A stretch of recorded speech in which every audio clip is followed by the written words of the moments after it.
Thank you for coming. Okay, we're going to talk about never. Never is there.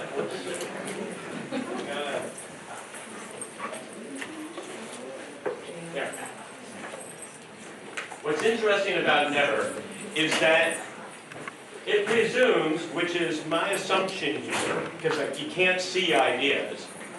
I just believe ideas don't travel in a straight line. Now, and why I say that is every time I used to hear people say that, well, life is just a pendulum. You know, we're just going to go back to the way it was. Remember, you know, people just have that. And I'm going, that's pessimistic. I mean, I don't think we'd be created to just go back to the way we were. Hopefully we evolve. So I challenged that pendulum concept and said, and then also challenging Pablo Picasso, who said, every act of creation is first an act of destruction. And I've gone, what if life was deoxyribonucleic acid? 2 interlocking helixes. And it was a spiral. Therefore, you would have to go through your opposite to get to the next level. And that is a word that I can't spell, paradigm shift, or what have you, is that maybe that is your paradigm shift. And just need to, I'm going to have some audio, some video clips. Do we have any speakers we can plug in for? Is the AV guy still around? We might need to. Okay, we'll just see. We are really, we're on the fly here. So as I think about DNA, if you then think of a spiral, so then let's go back and try to just visualize what our life's been like from maybe a consumer point of view. Who came to our house 40 years ago? Insurance, yeah. Full of brush. Milkman. Milkman, got it. Avon. Tupperware. Religious orders, Jehovah's Witness, Watchtower magazine. Neighbors came to our house. Milkman. And then we create after-school programs.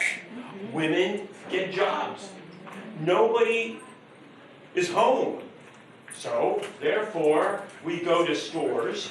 We wait in these lines. They're just starting these stores called supermarkets. And then the line's really long. And someone comes along and says, quick service. What was the first one like? 7-Eleven, Wawa, a couple of that, then Jiffy Lube, which was the car service. But then we want to buy in bulk. So we get SUVs to go to Costco. And then the internet comes along. And you go, wow. You see what I mean? That I think life keeps improving, but if you look at it, it's actually going through a fun opposite. They're not canceling each other out unless you're not flexible. So, I want to talk to you about mattresses. Oh, we've got a creative solution. I want to talk to you about mattresses. The plug is ready. Sure. Thank you. I hate buying a mattress because you got to go to that store. And in Charlottesville, Virginia, I can guarantee you, if they tell me to lie on that bed, to spend 1,000 UVA co-eds that have been on that bed. Some probably have not washed their hair. I'm not just worried about that. I'm worried about everything. And also there's a salesperson says, well, Mr. Thompson, show me how you sleep. I'm going, no. Who do you sleep with? No. It could be a dog, you know? I don't know. I'm not going to show anybody that. Well, then they'll tell you, well, we can't find the right firmness for you. You're right. That's right. So I ran a brainstorm for, one of my MBA students was a vice president of marketing for Simmons. They make beauty rest. And beauty rest, the big part of beauty rest are the coil pocketed springs, you know? And I'm going, okay, I'll help you create another mattress, but what I really want to do is I want to change that experience. I want delivery to the home. And they go, well, we can't, you'd have to ship by UPS then, and we can't, we ship by truck, large truck. Why can't you ship by UPS? Because we've got coil springs. And, it's 60 by 80 or 78 by 80, and, okay? So I said, well, do you want to go and create the future, or do you want to just have another mattress that you just change the name on it? And they go, well, we'd like to think outside. We say outside of the box, the mattress box, maybe. And I said, well, first thing you got to think about is, why does every mattress company start with S? Sealy, Simmons, Serta, Stearns & Foster. Well, because it relates to sleep. Oh, that doesn't work for me. Maybe it worked 40 years ago, but Tempur-Pedic comes along and kicks everybody's butt and starts with T. They go, well, we like our name. Okay, fine. So I said, let's create a mattress. If we were to create a mattress that could be delivered to the home, how would it be created?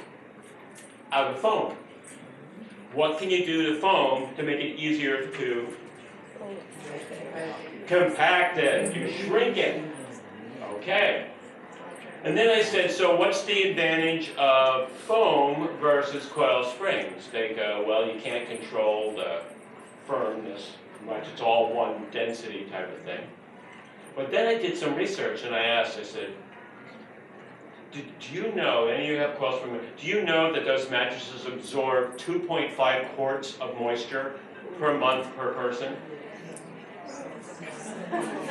So if you wanted an organic mattress, you got one. It happens to be you and your significant other or your pet or whatever.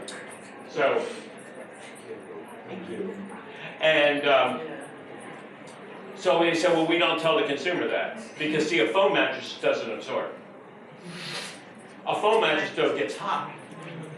There's the other challenge. So it's a trade-off. And they're going, I got a feeling people might be willing to trade off heat for growth. Do you know that a mattress with coil springs in it doubles in weight within 10 years? Oh, yeah. That's your body stuff, like growing. So, with all that in mind, I said, I want to create a mattress. I know, we're all going to mattress shopping now. I want to create a mattress that gets delivered by UPS. Well, unfortunately, they decide not to go with it. And 6 months later, profits are down. They get bought out. My friend loses his job. And he remembers to brainstorm. And he created Yoga Bed, which is a foam mattress delivered by home. My other friend created Casper. You know Casper? You heard about Casper? It's the greatest mattress going. I mean, it is amazing. And it's a third of the price of that. And the unboxing, if you unbox it and video, with your iPhone or something and then share it, you get $50 off social media. They turned it into an experience. Now, let's go to the big one. You're lying on your mattress. But the reason why I bring all this up, you see the nevers? You hear the blind spots, one after the other after the other. And all this is the exact opposite. Not shipped by truck, shipped at home. Totally foam, not just foam coil springs. But the big opposite is, you try returning a regular mattress. Can't. They'll come, the only way you'll return it is that they'll come out to your house with a dipstick. And it measures 1.5 inches. And you have to have an indent in the middle of your mattress of 1.5 inches all the time for it to get replaced. This mattress, or Casper, if you don't like it within 100 days, they'll come and pick it up and give you all your money back. And they'll donate it to a wounded warrior in your neighborhood. Do you see the total opposite way of thinking of the two here's a company, a wonderful company, Simmons, that's been around forever. I think it was one of the first. And presidents and stuff, Queen Elizabeth, all these people slept on Simmons. Great mattresses. But who has changed the industry? Casper, yoga bed, by thinking in opposites and challenging what I call the blind spots. So how do you think in opposites? To me, it's a game. I would love it if you could go and take what I'm going to throw out and turn this into a game for your kids, and then share it with me, and I'll share it back and forth. Because what I do with adults is I say, what would we never do? List 5 things as I challenged you earlier, and then you go and say, well, what's right about it? And then you flip that idea. So throw out some challenge. Let's go for it. Throw out some. Anybody got a challenge, a school challenge you would like to throw out, and it could be little, big, not politically correct. I don't care. Whatever comes to you. What's a hairy challenge out there? You go, oh man, I just need some thoughts to help me with this. Teacher turnover. You got it. Teacher turnover. Okay, so teacher turnover. I want you at your table to come up with a list right now, just collectively at your table. What are 5 things we would never ever do to help teacher turnover? Or another way, I like to say, another flip off of this is like, how can we make sure every teacher would turn over within 3 months? There would be another option. What are 5 things we would never do to improve teacher turnover? Just make a list, and as soon as the table has 5, raise your hand.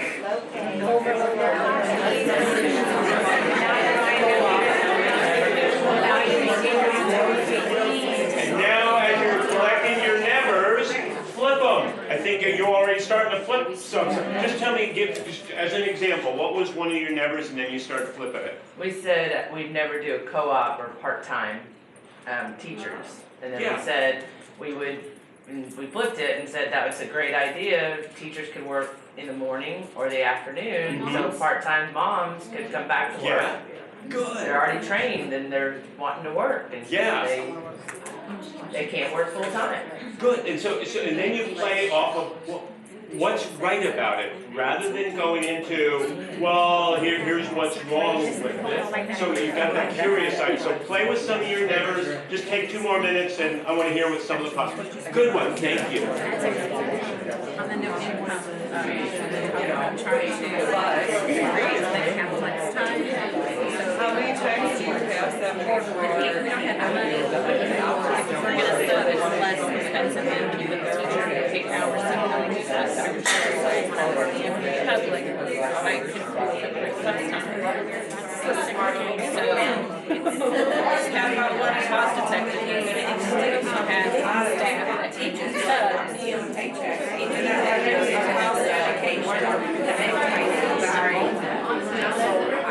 Okay. So somebody else at another table, did you come up with a never, and then did you see anything? Were you able to flip it and see anything right about it? I know you guys are still playing off of that one. Anything? Okay, we're gonna need to say it loud, because can you, if we're recording, can you hear us? Or do I need to give them the handheld? Is the handheld on? I don't know if he turned the handheld on in the I end. don't know. Let's see. Is there a switch? Yeah, remember how I turned it on? Yeah.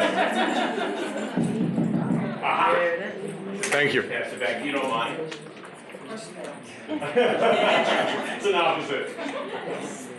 We talked about one of the problems in childcare, at least in Louisiana, is the low pay scale and the directors not being able to afford a raise. So one of the things that I did when I ran a childcare center was to award pennies. If I caught a teacher doing something really, really good, I would give her a penny. And each penny was worth 10 minutes, and as she accumulated her pennies, at the end of the day, maybe she needs an hour off to go to the doctor, then I would sit in as the director, sit in that classroom. Whoa! Yeah!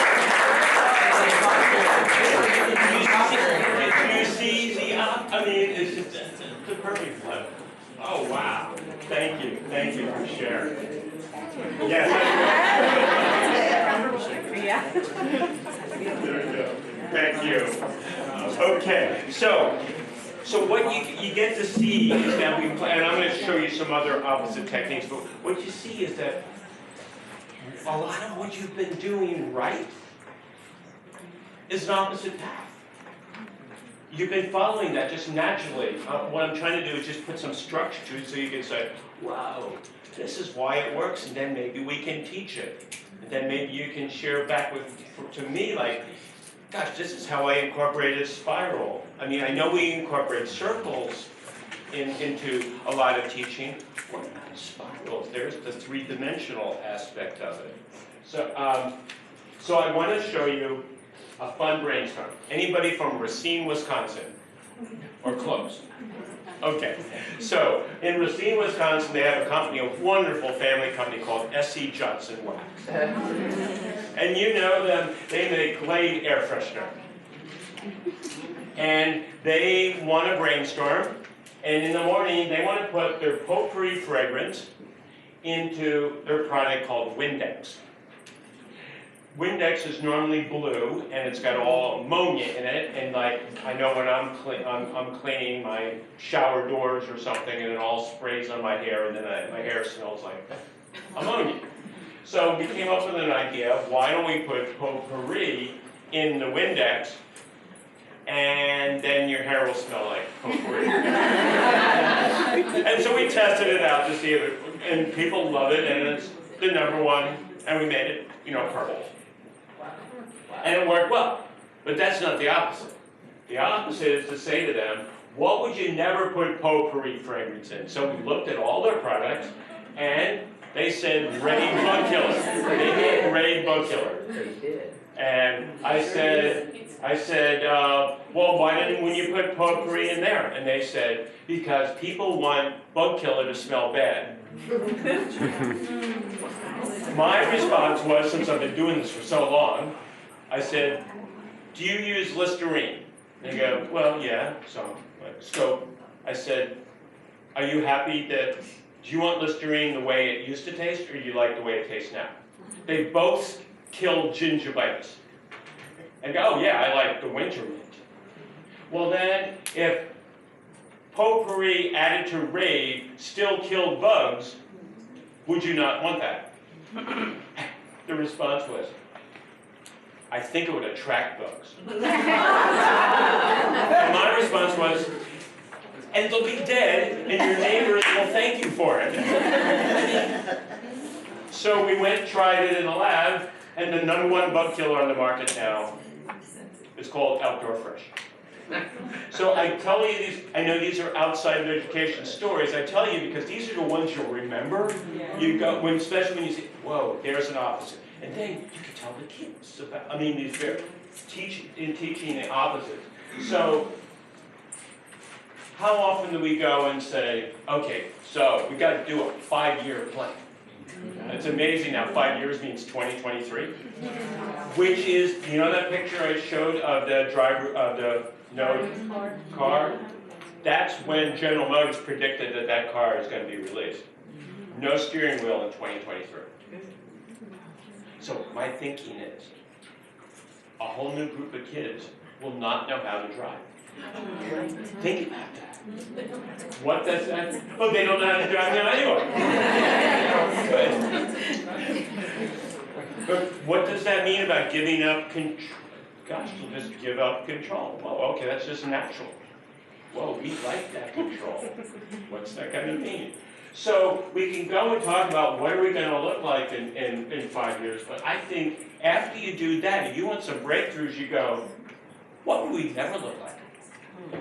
So there's your next little mini brainstorm. I want 5 things, your table will come up, 5 things you think education would never, ever, ever look like 5 years from now.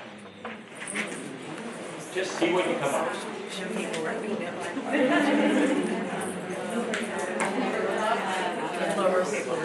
No teachers.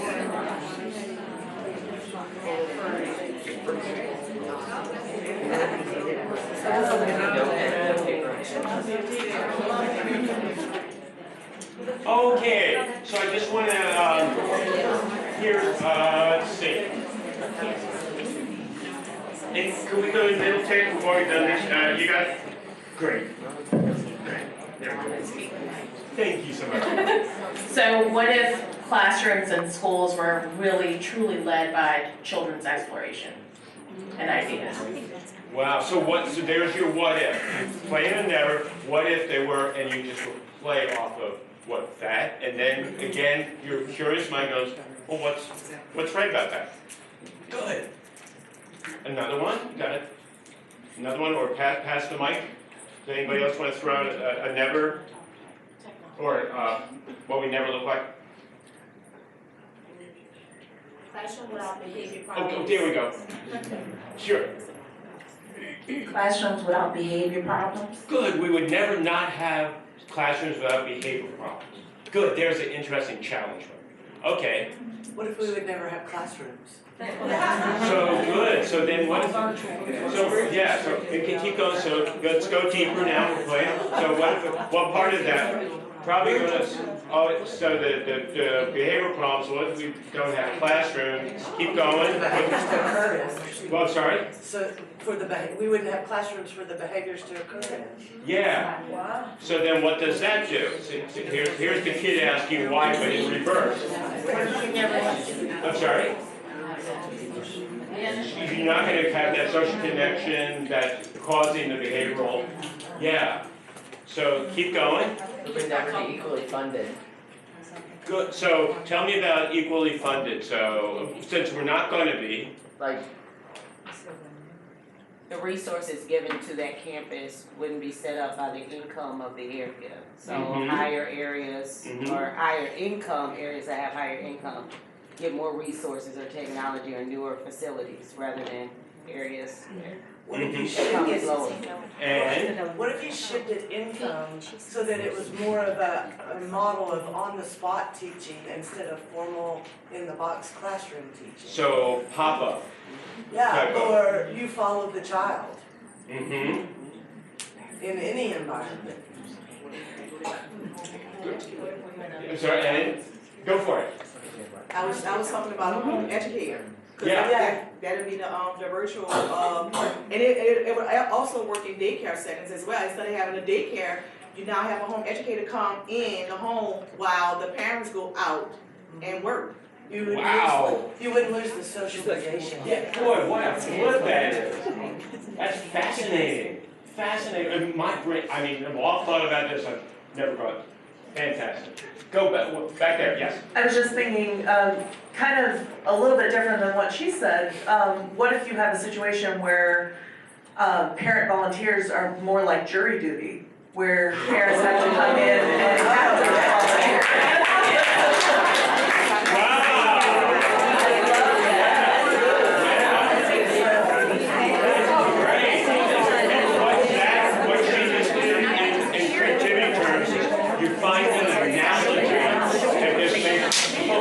I get it. Thank you. Thank you. So, what you're saying is this is how I like to run brainstorms. I will throw, but I go much longer. We would go and take your idea and then we would play with it and how do we make it happen. But it's all about what's possible. And you can still play the opposite game. You can still do what's possible. I mean, it might be a little outrageous.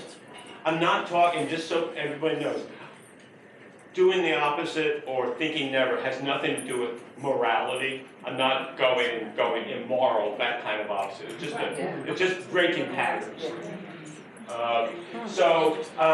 If you all know the museum this is one of my favorite techniques. How can we make sure to?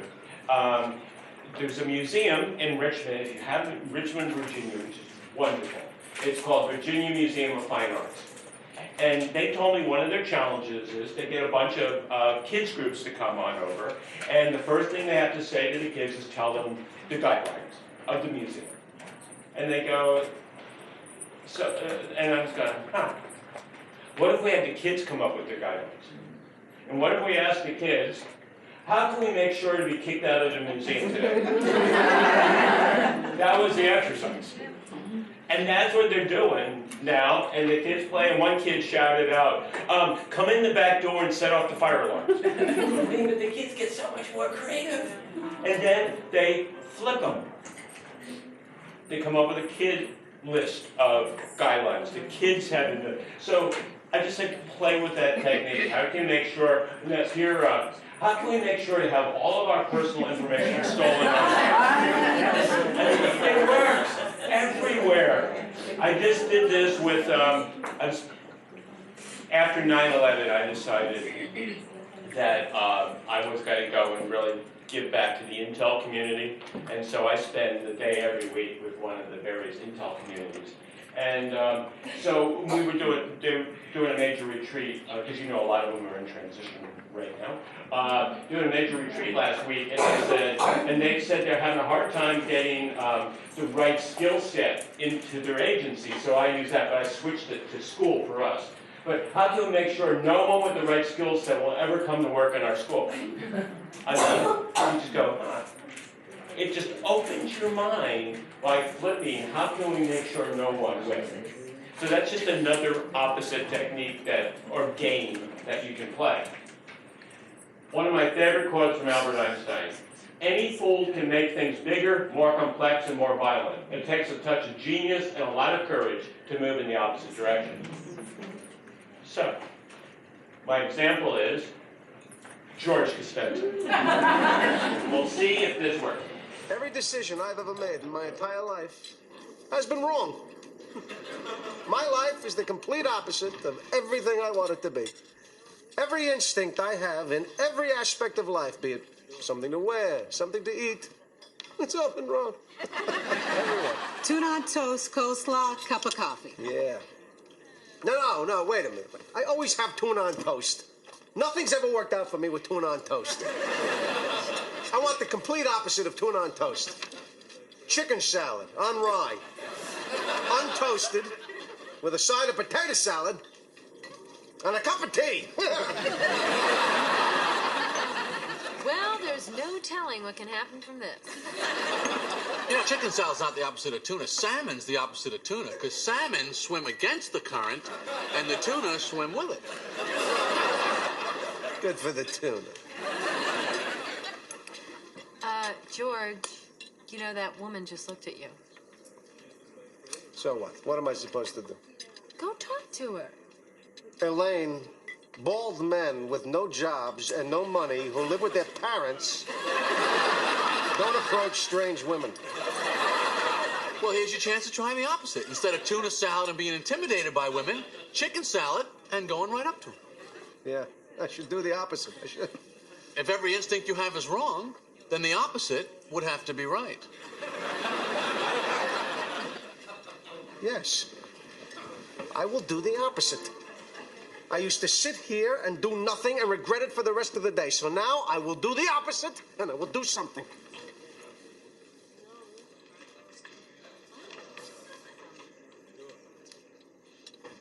Excuse me, I couldn't help but notice that you were looking in my direction. Oh, yes, I was. You just ordered the same exact lunch as me.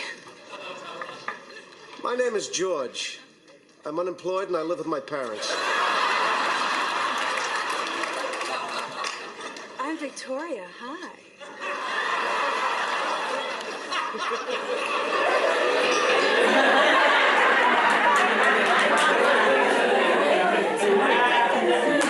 So he goes on the rest of the episode. They start dating for a couple episodes. I just say, in all fun, how many of us go to a restaurant and significant other already knows what we're going to order? Break your patterns. I've been single a long time, and almost got married again 3 years ago, and I think this was the final straw. Why we decided to cut it off. I just have to break my patterns constantly. That's how I keep my brain alive. And so every month I move the kitchen utensils to another drawer. I move the clothes in my closet. Just because, I mean, what, you pattern, when you go, oh, they're not there. Then And, I mean, so it's not just the watch, I move my clothes around, like, I move, you know, because if I'm always wearing dark, then I start going a little light, then I go on mixed, then I go, I mean, and I've done this my whole life. This has been my coping technique. And at 65, well, 4 months before I was 65, I was going in to give a talk in Charlottesville, and we don't get a lot of snow, so we don't really know how to handle it, or ice. And I'm going in carrying a box of books into a talk, and I slip and land on this elbow, and it's gone, it's shattered. You know, I can't feel these fingers, and I can't shake hands. I can't do fist bumps. However, I've become left-handed. Think of the things you then do. You open doors differently, you try to tie, still struggle tying a tie, so I'm not wearing a tie. Actually, I don't want to wear a tie. So, but the point is, there's the opposite, Jumpstarting in my brain. And my friend is the head of neurology at UVA, and she said, it's the best thing you could have done for your brain. I mean, people come on in and go, well, I think I'm, you know, early stages of dementia and all that. And they go, no, you just haven't been working your brain. Think about, we drive the same way. We get in accidents near our home. I don't do that. If I got to drive to DC, I drive up one way and down another way. It's going to be safer. I've never listened to the same radio station. I put it on like shuffle. I mean, you got, what, 200 choices? And you press the buttons to 4? For me, it would be 8 on 80s. Why? So, and then mousing. How many just, I'm right-handed, so I'm going to do this. What if 1 week right-handed, 1 week left-handed? Karate Kid, wax on, wax off. Okay? That's right. You got it. So, the other way to ask the question, just another way to ask it. So what's the opposite of everything we're doing? And it's just a fascinating way just to go and look at that opposite, you know, again. And so, for example, American Express, they wanted a brainstorm in 1999. And I said, okay, they wanted a new card. I said, well, tell me about your cards. They go, our cards have color. Green, gold, platinum, and black. I said, so what's the opposite? I mean, knowing in my head. What would be the opposite? No color.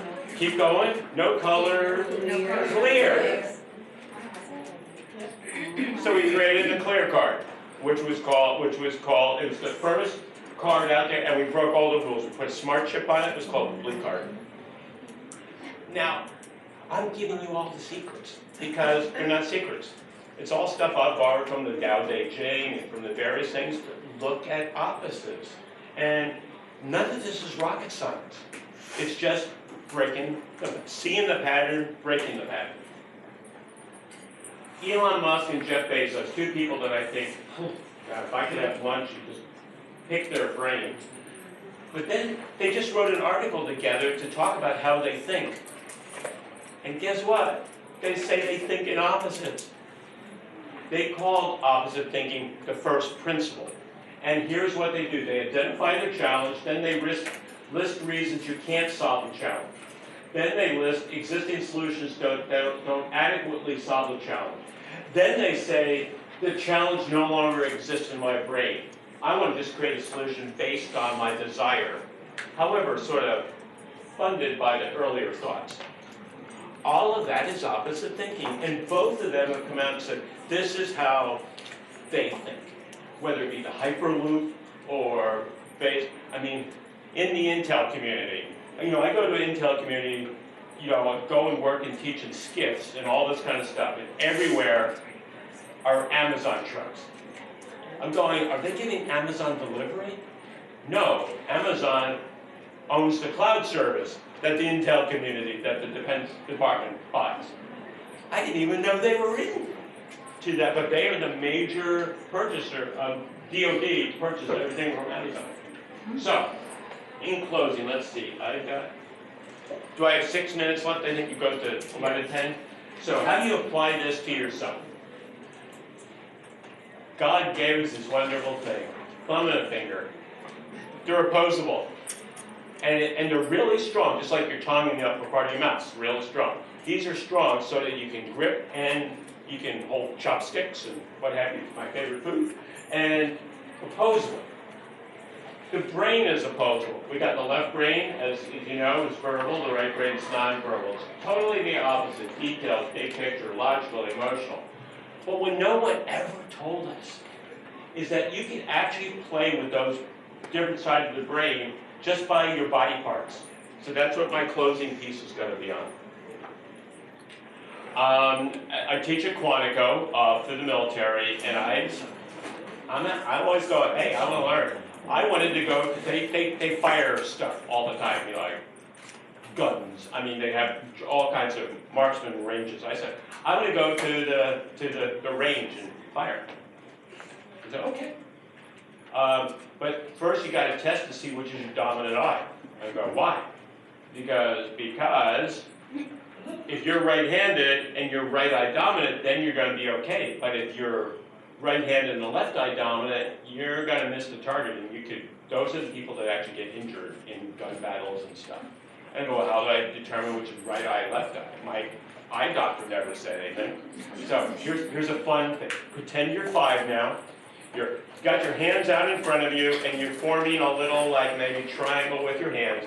And look at something like a piece of the bulb up there, or something, or the fire alarm, and look at that object through your hands. Sort of like your kid watching TV through your hands. Now look at it, narrow your hands down to just a very small object way in the foreground, and now bring that back to the front of your eye. To the front of your face. And you're still looking at the object, so bring your hands back. Do you bring them back over one eye? You're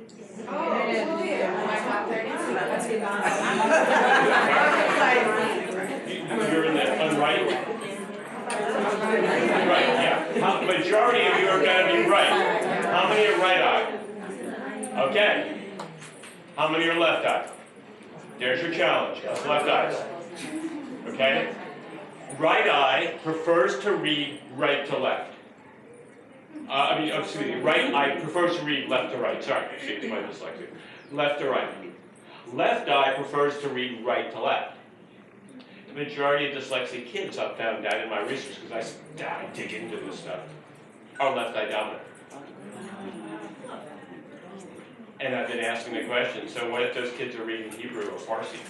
Right. What a stupid, dumb question, right? Huh. Maybe they're just reading the wrong language. So the eye dominance stays with us. If you have LASIK surgery like I had, so if you want one eye for distance, they will do that for your dominant eye. So my left eye is my distance eye, my right eye is my reading eye. But also, if you're going to wink at somebody, I'm not trying to start anything, but wink at somebody, and which eye do you wink? It's the opposite. Got it. It's the opposite. You might say, but it's a mix.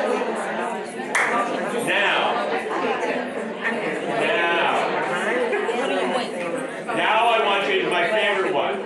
So I got about 3 minutes left. Is that? I'm sorry. 7 minutes. 7 minutes. 7 minutes. Got it. Okay. So this is my favorite one. Smile at somebody and show them and they'll tell you which side of their mouth goes higher. And then point it out. It's the side that has more wrinkles by the eye. So smile at somebody.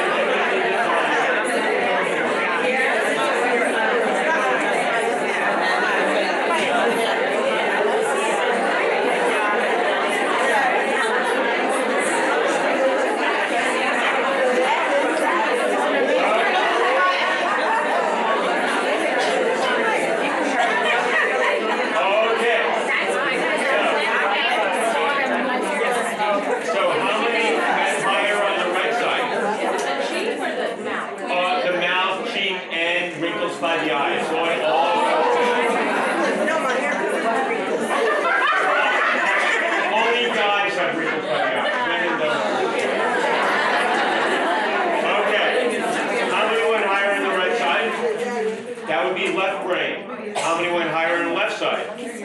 Right brain. Was there anybody that was equal? Oh, okay. Yeah, I can tell you were. Yeah, I didn't. Oh, you too? Well, okay. That's called no brain.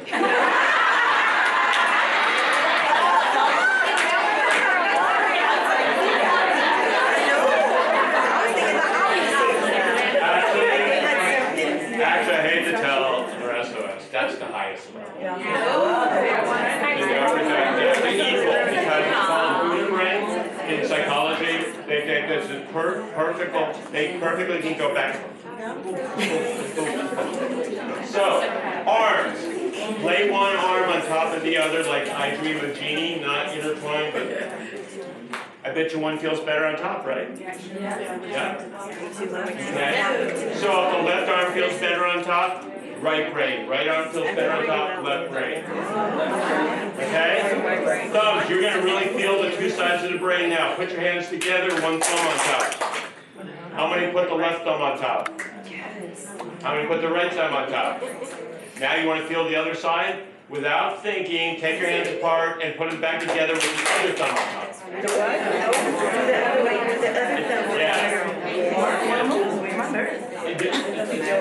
Yeah. I'm sorry? It wasn't natural. Not natural because you're using the other side of the brain. Hands, 11% of you are left-handed, so I don't know how many, but how many left-handers? Good, yeah, that's good, so like 11% there. Did you know that we are left or right cross-footers? You have a pattern. You cross on the right side or the left side. And the reason why I'm sharing all this, if you feel stuck, you do the opposite. If you are stuck and you're like this, go like that. Cross your legs the other way. It's so simple. Your eyes actually move 4 different ways when you're asked a question. They go up, down, right, or left. If you're asked a question and you got to visualize it, your eyes go up. If you're asked a question and you have to feel it, or kinesthetic, your eyes go down. If you're asked a question, you got to go to left side of the brain, eyes go to right side of the brain. And vice versa. So just to validate everything, ask a couple questions of your colleague and point out to them how their eyes move. Their eyes will start moving even before you finish asking the question.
Left side of the brain, going to the left means right side of the brain.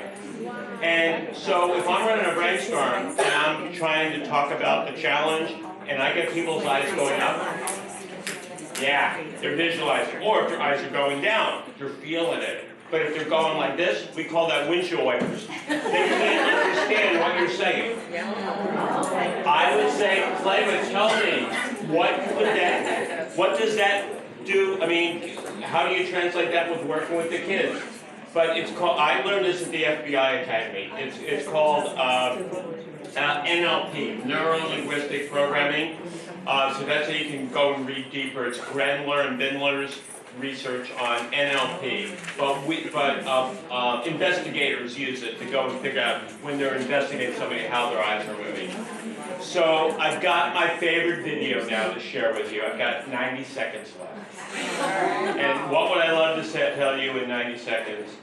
I saw this video and I go, oh my God, this is so cool. When you need a jump start in your life, what if you said, be more dog? What I mean by that O2 Mobile is trying to go and get people to upgrade from 3G to 4G in 2013. Nobody wanted to upgrade. So they said 3G was a cat and 4G was a dog. I used to be a cat. Every day the same. Bored between 9 and 10, then aloof till lunch, then coldly indifferent after. To me, everything was just, eh. And then it hit me. Why be so cat? Why not be a bit more dog?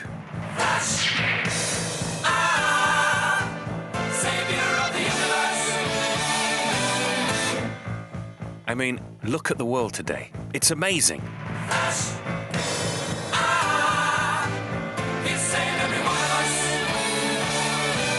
Carpe diem. It means grab the frisbee. King of the impossible. He's for every one of us. Stand for every one of us. Maybe we should all be a bit more dog. And I just love that. And so in closing, I just want to tell you my final brainstorm. 26 years ago now, I needed to buy my parents a present for Christmas. I wanted to buy a present, and all my mother wanted was a meat thermometer. So I said, Mom, what would you never want? And just like that, she said, a bikini. And your father spit food out of his mouth.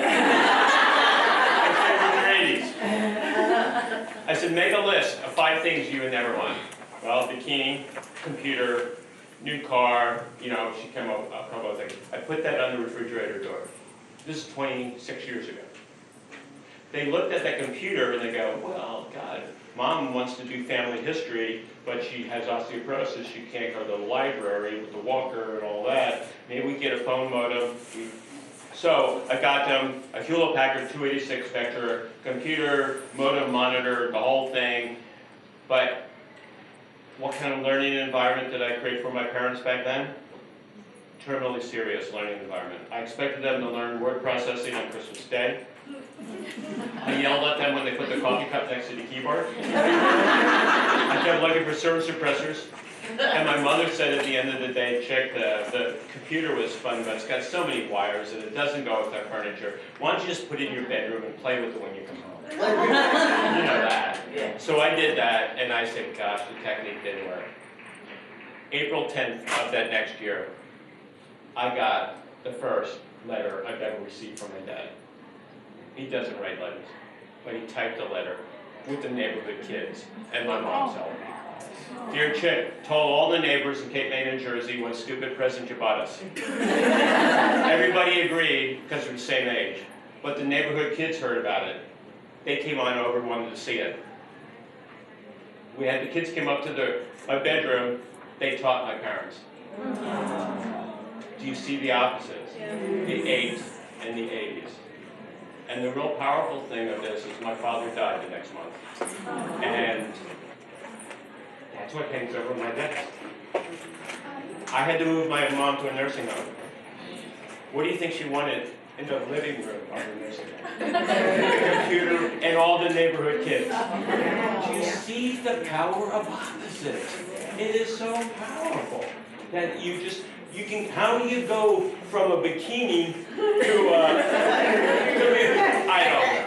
So, again, thank you so much for playing.